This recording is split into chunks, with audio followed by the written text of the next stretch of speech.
Ngumno naragsak kasingkan ana adak ipilit ensikan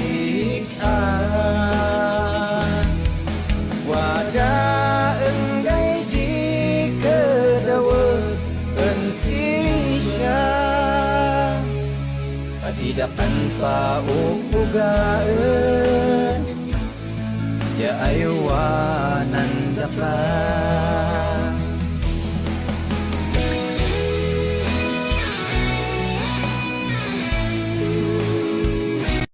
Paano kung in love ka na sa isang tao, tapos bumalik yung una mong minahal?